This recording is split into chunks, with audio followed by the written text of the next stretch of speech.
Napa! Nix! Meteor. Meteor. Hã? Nunca iremos vencer. Suponho que nossa advertência tenha sido clara. Mas o que é isso? Luigi! Hã? Hã?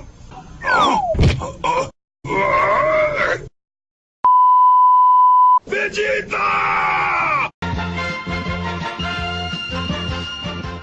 Fala pessoal, hoje nós estamos aqui com mais um Top 5. Finalmente saiu aí então o Zendikar Rising. Temos todas as cartas comuns aí à disposição para a gente analisar. Eu peguei algumas genéricas que a gente acha interessante, ok, e daí a gente vai falar um pouco sobre elas, daí depois a gente fala mais sobre o Top 5, como a gente sempre faz, beleza? Então temos aí Sea Gate Colossus. Eu achei ele interessante, 7 manas, 7/5, custa 1 a menos para jogar para cada criatura na sua party, na sua, sei lá, não lembro qual é a tradução de party, mas se você tiver um clérigo, um rogue, um guerreiro e um mago, ele custa 1 a menos, então ele pode ser 3 manas, 7/5. Se você fizer um deck com 4 deles e tiver um dele pelo menos na mesa, como ele é guerreiro, no mínimo já vai custar 6. Eu imaginei ele num deck como um Tron Colorless, ou Monogreen com Ramp, ou né, não precisa ser justamente Tron, mas no Pauper a gente sabe que Ramp que vale a pena talvez seja Monogreen. E ele é um 7/5, não é fácil de lidar com ele. Ele consegue lidar muito bem com o Gurmag, pelo menos você troca ele com o Gurmag. Você não consegue ter, por exemplo, uma criatura Changeling, né, que é todos os tipos de criatura e poder baixar ele direto por simplesmente 3 manas, seria maravilhoso, daí seria...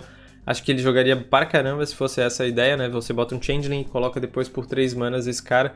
O Changeling, ele, se você tiver um Mago e um Changeling, o Changeling pode contar na sua parte apenas como as outras 3 opções, né.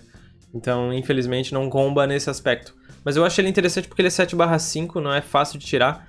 É claro que... 5 de dano, acho que no Pauper é muito difícil você lidar. A gente só tem, talvez, o Lightning Axe, que consegue dar 5 de dano, não tô me lembrando de outra coisa. Mas eu achei ele bem interessante, né? Espero que ele veja jogo porque eu achei ele da hora. Não acho que Party vai ser uma parada muito forte, mas a gente tem mais aqui outra criatura de Party, que é o Malakir Blood Priest. É um vampiro clérigo, 2 manas, 2/1, que quando entra em jogo, cada oponente perde X de vida, você ganha X de vida igual ao número de criaturas na sua party. Lembrando que você tendo 4 magos, um clérigo, você não vai dar 5 de dano e ganhar 5. Na verdade é perda de vida, né? Geralmente preto é perda de vida, mas enfim. Você vai fazer 2, porque você conta até um mago, né? Até um clérigo, até um não sei o que, até um ladino. Então, por exemplo, ter 3 ladinos, 2 magos e 2 clérigos não vai dar 7 de dano, vai dar apenas 3. Mas eu achei ele interessante porque a gente tem, eu vou até mostrar aqui no decklist que eu tenho aqui aberto, a gente tem o Grudaz Vampire. Eita, por que a tela tá assim? Pera, deixa eu mostrar um negócio aqui. Pronto, melhor. A gente tem aqui ó, o Grudaz Vampire, que é Vampiro Rogue. A gente tem, às vezes, se você usar essa versão com esse cara, que também é Rogue. Esse cara é Rogue. Esse cara é Guerreiro. Esse também aqui é Guerreiro. Ou seja, a gente tem várias opções para você poder fazer um Suicide Black, de repente, que vale a pena usar este carinha. Então eu acho que ele é uma parada interessante de se utilizar. Mas não acho ele super forte. Acho que ele é legal. Ele é 2 manas, 2/1, tem um poder bom. De repente no Suicide Black ele pode ver jogo. E é vampiro também, né? Um dia no futuro a gente acaba montando alguma versão aí de vampiros. E ele consegue, já que de repente contra um deck burn, o Suicide Black você vai perdendo muita vida. E ele consegue manter você ganhando vidas para você poder continuar jogando. Outro, imagina, eu perguntaram pra mim sobre Pai, eu falei que não ia ser nada bom, mas analisando bem, esse cara aqui também, o Ardent Electromancer, 3 manas, 3/2, humano, mago.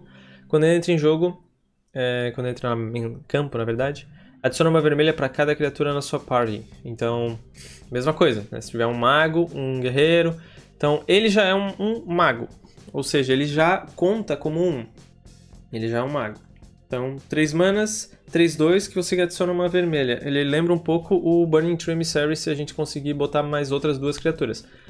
Não é muito fácil de você ter clérigo, rogue e mais guerreiro no vermelho. A gente tem bastante mago, né? Vermelho, mas ele já é um mago, então tu não precisa ter outro mago, mas guerreiro. Então muitas vezes ele vai ser um mana 3/2. Claro, você tem que ter as 3 manas para depois você adicionar essas 2, mas Eu acho que ele pode ser interessante para algum possível filler de deck mais agro, ou até mesmo, de repente, num combo que você possa voltar ele, né? Que nem aqueles combos de elementais que uma vez eu cheguei a postar, que você conseguia ficar voltando elemental infinitamente, e quando ele entrava ganhava mana também.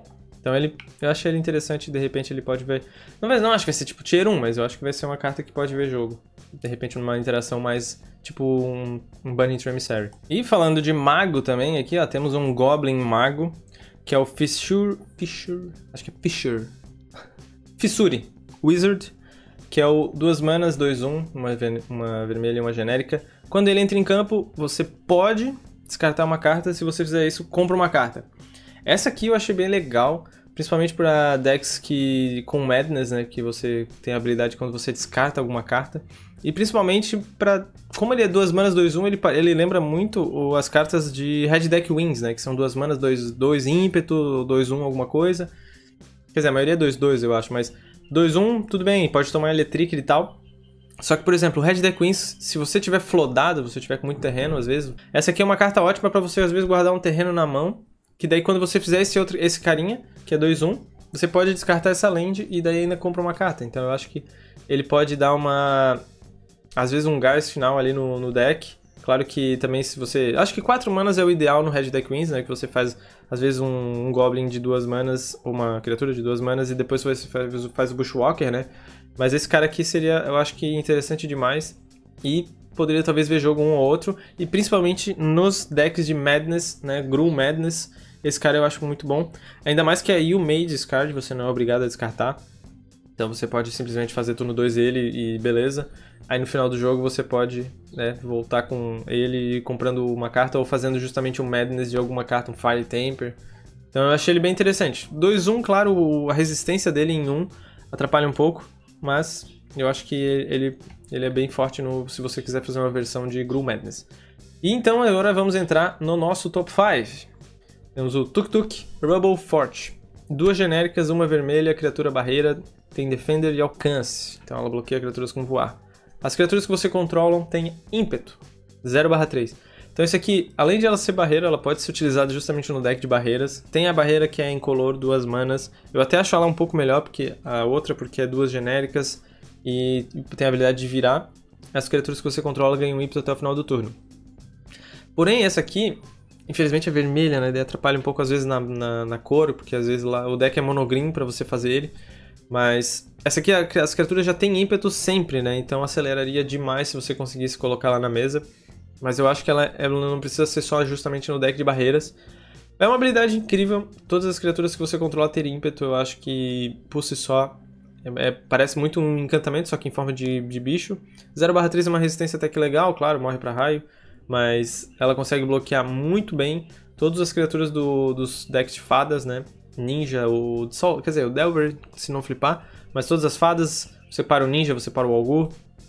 Então eu acho que ela vale bastante a pena aí no nosso top 5, porque também tem uma habilidade meio que única, né? É raro ter uma carta que dê ímpeto pra tudo estando na mesa, como se fosse um encantamento, né? Não temos nada desse estilo no Pauper, eu acredito. Só aquela barreira que vira e dá ímpeto pra todo mundo, mas, né? Teria que ficar toda hora ativando, e depois que você baixa outro bicho, depois da habilidade ser ativada, ela não ganha mais o ímpeto. Mas esse aqui já na mesa, ele já é um estrago bem grande. E como é na cor vermelha, eu sei que muitas criaturas do vermelho já tem ímpeto, mas eu acho legal que daí você pode simplesmente deixar ela ali, ela segura o jogo, pra de repente algum deck mais control pra você poder colocar o seu finisher, né? De repente, às vezes vai que num deck de Killfind, sei lá, pra você baixar o Killfind e jogar um Dispel e conseguir bater. De repente é uma maneira de você segurar o jogo contra os agros nesse combo, né? Eu particularmente gostei bastante. Muita gente no chat, nas últimas streams, tem comentado bastante dessa carta. Eu não tinha dado tanta atenção, mas eu acho que vale a pena pelo simplesmente um fator de ser uma habilidade meio que única, né? No formato de deixar como se fosse um encantamento na mesa de todas as criaturas terem ímpeto. Beleza? Dito isso, então vamos para o 4º lugar. Feed the Swarm. É um feitiço, uma genérica e uma preta. Destrói a criatura ou o encantamento que o oponente controla, você perde vida igual ao custo convertido daquela permanente. Tudo bem que na cor preta a gente já tem um monte de removals, né? A gente tem todos os removals possíveis. Tivemos agora a adição de Cast Down, que deu uma meio que uma reviravolta boa aí no formato, né? Tipo, ela mata tudo, né? Destrói criatura não lendária. Essa carta aqui não vai ser aquela carta que, meu Deus, eu vou conseguir finalmente matar alguma coisa que eu não conseguia. Não, ela, infelizmente, ela mata todas as mesmas coisas que o Cast Down mataria, e só que em Sorcery Speed. Só que essa aqui, além disso, você tem a variedade de você destruir encantamento. No preto, a gente sabe que é muito recente que a gente tem cartas que lidam com encantamento. A gente tem agora até aquela 3 manas que o jogador sacrifica uma criatura ou um encantamento, né? Você escolhe qual dos dois. E por 3 manas eu acho meio pesado, mas ela é muito boa porque você pode buscar no Teachings, ajuda demais a sacrificar criaturas, que são, já que a gente tem no formato Boggles. Mas esse aqui você poder destruir um encantamento, você, dependendo da situação, destruir um círculo de proteção contra o preto e perder apenas 2. Você pode matar qualquer token e tomar 0. E, obviamente, né, nos encantamentos eu acho que é o mais importante, né? Mesmo contra o Boggles, se você destruir aqueles encantamentos Manta Tattoo ou um encantamento que dá +2/+2 para cada encantamento, ou o que dá +1/+1 para cada encantamento que ele controla, que é uma mana apenas, então você perde apenas 1 de vida. Ou destruir um Shaman's Blessing, né? Tipo, perde só 2 de vida e destruir um Shaman's Blessing que incomoda demais. Além de você ter a versatilidade de você destruir criatura. Um destrói encantamento, muitas vezes você fica com ela morta na mão, né? Mesmo que o deck seja verde e preto, branco e preto, você tem um destrói encantamento. Aí você fica com uma criatura te incomodando. Essa aqui não, pelo menos você consegue lidar com uma criatura. Então eu acho que a versatilidade dessa carta, com certeza... E eu vou ver muito essa carta nos sideboards dos decks pretos, com certeza, porque... Muita gente tava falando assim, a Color Pie mandou um abraço. Porém, eu acho que foi o Mario que explicou num vídeo, que ele fala que o vermelho lida com... Não, os encantamentos, o verde e o branco conseguiam lidar. Artefatos, o branco, o verde e o vermelho conseguiam lidar. Aí criaturas, o preto e o vermelho conseguiam lidar. Então meio que eles estão tentando... E o branco conseguia lidar. Então eles estão tentando fazer todas as cores conseguirem lidar com 3 diferentes tipos de permanente, né? Ou todas as permanentes serem lidadas com 3 tipos de cores. Então eu achei legal que pelo menos não é uma coisa tão fácil, né? Não é como se o preto pudesse agora se dar um desenchante. Você consegue simplesmente destruir um encantamento, mas tem um custo de você perder vida pra isso. Então, além da versatilidade, você pode destruir uma criatura ou encantamento. E muita gente comentou... no Pauper é uma realidade. Mas isso aqui ser um feitiço às vezes até é irônico, né? O feitiço é bom. Como assim? Porque não toma Dispel. Porque Dispel é uma carta main deck de muitos decks, né? Mas eu não acho que só por ser Sorcery é uma vantagem, mas... Tá, não toma Dispel. Mas eu acho que o fator óbvio de ser útil essa carta é pelo justamente a versatilidade de você destruir uma criatura ou não. Claro que você não vai querer, óbvio, se não tiver opção, destruir um Gurmag e tomar 7, né? Mas... é melhor isso do que tu ter um desenchante na mão e tomar 5 do Gurmag. Pelo menos, né, é o que eu acho. Beleza? Então vamos mover aí. E se for um deck preto como, por exemplo, Pestilência, que consegue ganhar muita vida, essa carta aqui, provavelmente, você perder vida pra destruir uma criatura não vai ser tão relevante. Óbvio que ninguém quer perder vida, né? Eu não vou ter que explicar aqui. Mas, né, pela versatilidade, eu acho que essa carta aqui, com certeza, vai ver bastante lugar no site. E talvez até em alguns main decks. Vamos ver aí como é que vai ser. Terceiro lugar, eu esperava muito que viesse algumas cartas de Landfall, mas infelizmente acho que só essa aqui pode ver jogo. Tem umas outras criaturas verdes com Landfall que eu cheguei a ver, mas não é muito, sabe? Tem o 4 manas 4/3, tem o 3 manas 2/1 que ganha marcador, mas... ganha um marcador, na verdade. Então eu acho que não são tão... não compensam tanto pelo custo de mana, sabe? 4 manas, um 4/3. Ganha +2/2, beleza, mas pesado. O outro 3 manas, 2/1, que ganha um marcador se entra num terreno. Então morre pro raio mesmo se você fizer fetch. Não vale tanto a pena. Já esse aqui, ele é exatamente igual a uma outra criatura, né? O Step Lynx, que já não chegou a jogar no Pauper, mas já jogou demais em todos os outros formatos. Já jogou no Modern, já jogou no Standard. Eu ia falar o que eu ia falar? Todd? Standard. E esse aqui é igual o Step Lynx. 1 mana vermelha, 0/1. Elemental Dog. É um cachorro elemental. Olha só que da hora, temos um gato e um cachorro agora para você poder fazer um Boros Landfall. Quando o terreno entra em campo, sob seu controle, ele ganha +2/2 até o final do turno. Ou seja, você faz uma Evolving Wilds história, você consegue bater 4/5. Óbvio que no Pauper a gente não tem as fets que você baixa em pé e sacrifica e busca um terreno em pé e ainda consegue continuar jogando. Mas, de repente, para uma build aí, Boros, que você faz uma land virada, né, uma dual virada, e daí no outro turno você faz ele e mais alguma outra coisa, daí no turno 3 geralmente você vai começar a bater bastante com ele. Ou se você tiver uma versão, sei lá, Mono Red, mana ele, mana... se bem que da Evolving Wilds o Mono Red não vai valer tanto a pena. Não acho que vai ser tipo explosão de Landfall decks, mas ele com certeza era o que um deck de Landfall precisava no Pauper pra gente poder ter, de repente, bastante visibilidade, né? Porque só o Step Links e as outras criaturas verdes que a gente tinha, eu até fiz recentemente um gameplay de Landfall, acho que era Naya.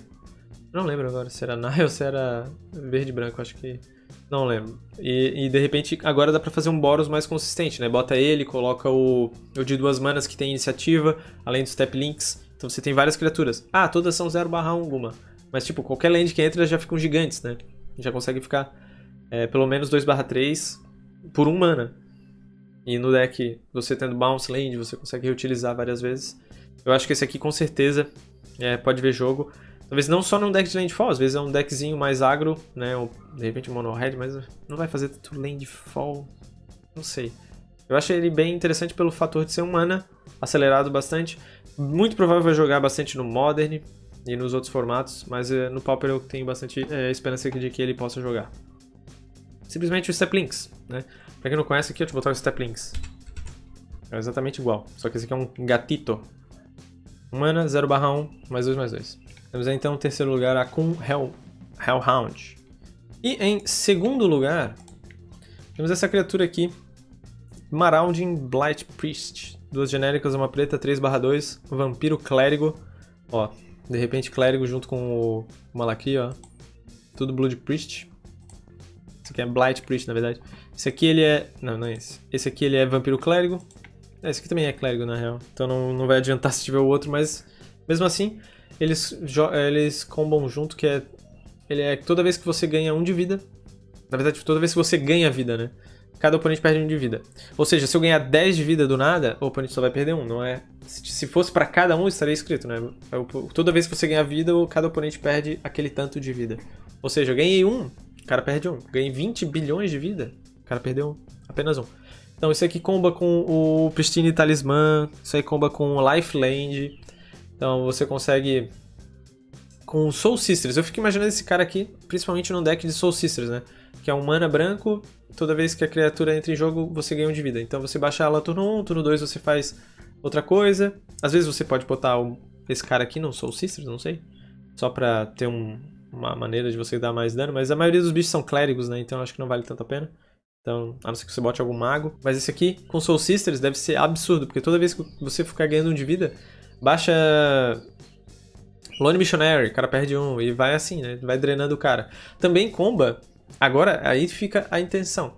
Também tem aquele deck que uma vez o Caleb Gannon fez, que era o Storm, que utilizava Weather the Storm. 2 manas, toda vez que você jogou uma mágica, ela tem Storm. Toda vez que foi jogada uma mágica antes, você pode fazer uma cópia dela. E aí você ganha 3 de vida. Então, Weather the Storm... Que é basicamente, vira um Grape Shot com isso aqui, porque você vai ganhar 3, toda vez que você for ganhando 3, você vai dando 1 de dano no seu oponente. Então, de repente, dá pra fazer um deck com 4 Weather the Storm e 4 desse cara. E de repente um do outro, que é 5 manas, 4/4. Toda vez que você ganha 1 vida, o oponente perde 1 de vida também. Dá pra fazer uma versão totalmente... é um Drain Life, né? O Drain Deck. Então, com o Weather the Storm e esse cara, eu acho que dá pra fazer uma versão muito louca. Então, tipo... Esse deck é a prova de burn, né? Tu ganhar vida e além disso o cara perder mais. Com certeza eu acho que esse tipo de deck seria da hora. Esse tipo de deck eu quero jogar. Testar. Não é o melhor deck do mundo, mas eu acho que vale a pena a gente testar. Toda vez que você ganha 1 de vida. Ou faz uma versão Abzan, né? Coloca as criaturas que quando entra bicho em campo você ganha 1 de vida e o cara perde 1 de vida com esse cara. Além de ele ser 3 manas, 3/2, ele não é fraco não. Não é tipo, facilmente bloqueável. Você consegue matar qualquer augur, né, que for bloquear você. Então, eu acho que esse cara aqui tem muito potencial. Porém, ele não é o nosso primeiro lugar graças a uma carta que está aí no nosso primeiro lugar, que é, sinceramente, simplesmente sensacional. É o Cleansing Wildfire. Ela lembra demais a Geomancers. Mas é um Geomancers melhorado, que é a Cleansing Wildfire. O que ela faz, Guma? Uma genérica, uma vermelha, destrói o terreno alvo. Qualquer terreno. O controlador pode buscar pode buscar, se ele tiver no seu deck por um terreno básico e colocar em jogo virado, depois embaralha o deck. Compra uma carta. Cara, essa carta é muito, muito melhor do que, por exemplo, um Spreading Seas, que já era uma carta que, se você fosse utilizar em alguns formatos para você travar decks como Tron, né, principalmente no Modern, Spreading Seas às vezes é usado para destruir terrenos. Destruir não, atrapalhar o jogo do deck do Tron no Modern. Só que esse aqui destrói a land. E no Tron, que é no Pauper principalmente, a gente sabe que os caras não usam muitos terrenos básicos. Eles já estão utilizando um ou duas ilhas nos decks de Tron ultimamente, graças ao banimento do mapa, né? Eles usam o Crop Rotation. Então essa carta aqui, se você for dar num terreno do cara, às vezes o cara vai usar Crop Rotation, e os Trons provavelmente vão começar a usar mais terrenos básicos, porque esse aqui é um path de terreno. E ainda você dá um draw, né? Tipo, então... claro, tem o fator... Meu Deus, eu não sei, são muitas coisas dessa carta. Tem o fator de você poder também... Eu tô zicado de uma cor. Só tem vermelho nessa porra. Você vai lá e dá no seu próprio terreno, busca um terreno básico virado e compra uma carta. É muito melhor. O que a Geomancer fazia? A Geomancer era 3 manas, destrói o terreno alvo. Eu cheguei a falar no top 10 de Modern Horizons. Destrói o terreno, ele busca o terreno básico e bota em pé. 3 manas, o cara vai buscar o terreno em pé. Ou seja, você tá dando uma cor pro seu oponente ainda. Tipo, ele virou a land de Tron, você destruiu a land, ele vai ainda ter uma ilha em pé, sei lá, pra fazer alguma coisa, um impulso no passe ou até mesmo um counter depois disso. Já esse, e você pagou 3 manas, tu dá o draw também. Então, por que essa aqui é muito pior do que essa? Essa aqui é muito melhor. Porque essa aqui é 3 manas e o cara pega o terreno em pé. A não ser que você fosse fazer em ti, mas daria na mesma, porque você vai gastar 1 mana a mais. Esse aqui você gastou 2. E tem a land virada, então você não... Né? A não ser que você precise muito daquela land branca, que sei lá, ou azul que você fosse buscar. Né? Só nesse caso, essa carta seria relativamente... Não dá nem pra dizer pior. Só nesse momento que seria, meu Deus, se fosse essa aqui eu poderia ter conseguido castar o, sei lá, o Preordain, o Ponder, sei lá. Mas a gente sabe que essa carta aqui provavelmente vai ser sideboard. Mesmo em algum deck de LD, de repente, possa ser utilizado. Mas o problema é que num deck de LD, você vai destruir o terreno do cara e o cara vai buscar terreno básico. Então, às vezes contra decks, por exemplo, Mono Red Deck Wins, tu vai destruir a montanha e o cara tá, beleza, montanha de volta. Tipo, não fez nada, só deu 2 mana, tu ciclou uma carta. Então ela, mais contra o Tron, muitas vezes vai acontecer, e muitos decks do Tron que eu tenho visto fazendo resultado, não usam o terreno básico. Então é capaz de você destruir o terreno do cara e o cara... Tá bom. Tipo, destruiu. Guma, tem impulso a furada no Tron, ele vai... Eu sei, só que, por exemplo, isso aí com certeza vai enfraquecer demais os decks de Tron. E além disso, você destruiu um land do cara e compra uma carta. Você não perdeu uma carta, e ainda, na pior das hipóteses, o cara tem uma ilha. Eu chamo isso aqui de um novo Spreading Seas, porque basicamente no Tron o que você vai fazer é destruir um terreno e ele vai buscar uma ilha. Então, ou seja, você transformou aquele terreno numa ilha. É basicamente Spreading Seas. Só que é um Spreading Seas que você pode, às vezes, tirar um terreno da mesa, né? E é infinitamente melhor. Então essa aqui pra mim é a melhor carta. Eu sei que o Tron já não está mais sendo tão forte como antigamente. Muita gente também discorda e fala, não, o Tron ainda está muito forte. Na época que saiu os banimentos do mapa, eu pensei até que o Tron ia estar melhor, porque o deck de Delver teria piorado, porque não tinha mais a Mystic Sanctuary. Mas eu vejo que os Trons ainda estão jogando. E essa carta aqui talvez possa ser uma ótima aquisição para você se livrar de fato do Tron. Ainda mais que é 2 manas, é o Geomancer Cleansing. 3 manas não é tão fácil de você manter, né? De você ter já, tipo, logo no terceiro turno, às vezes você perde um land drop para fazer já o LD que você precisa tanto fazer no Tron. Principalmente em decks como Boros, que você sofre muito contra o Tron. Então você tem muitos terrenos que entram virado. E também você pode usar isso aqui, eu tô falando do Tron, mas você pode usar também contra o Boros. Você destrói uma bounce land do cara e o cara busca uma land. Você tirou uma land do cara, certo? Você pode destruir a cor que tá certinha nele. Às vezes os decks de Boros usam 2 básicas, uma montanha e uma planície apenas. O cara já tem a planície na mesa, você destrói a montanha, às vezes o cara já tá com a montanha na mão, sabe? Dependendo do deck, você acaba totalmente, ou até mesmo, se você quiser fazer a versão LD, se você for jogar contra, por exemplo, o B-Delver ou o Scred Delver, que muitas vezes vai 2 montanhas e só. Você destrói a montanha, daí o cara busca outra montanha. Você destrói a montanha de novo, acabou. O cara busca a ilha, beleza, mas o cara não joga mais com a cor vermelha, sabe? Então, essa carta aqui, na minha opinião, na pior das hipóteses, 2 manas, eu compro uma carta. Assim, Claro, se o cara der crop rotation na própria land, você não vai comprar carta porque a mágica pifa e tal. Mas é só assim. Então, se você souber usar ela certinho também, né? Ah, o cara tá com uma mana verde aberta, tipo, vou dar ali crop rotation. Droga, como assim? Como é que eu... É desesperado. Quer dizer, no Tron não tem mana verde em pé, tem... Até tem, né? Tem a Trivia Island e etc. Você pode às vezes destruir a Trivia Island, o cara só tem a Trivia Island e as peças do Tron. Destrói a Trivia Island, o cara não tem mais mana colorida, dependendo da situação, ele nem tem ilha no deck. Ou só com mana incolor. Então, aí está. Primeiro lugar, de certeza, de longe, assim, ó. Essa carta aqui, na hora que eu vi, eu falei, a edição vai ter que suar muito para ter uma carta melhor do que essa aqui. E aí está. Geomancer tunado nos esteroides. Aí, ó. Falando em esteroides, asteroide...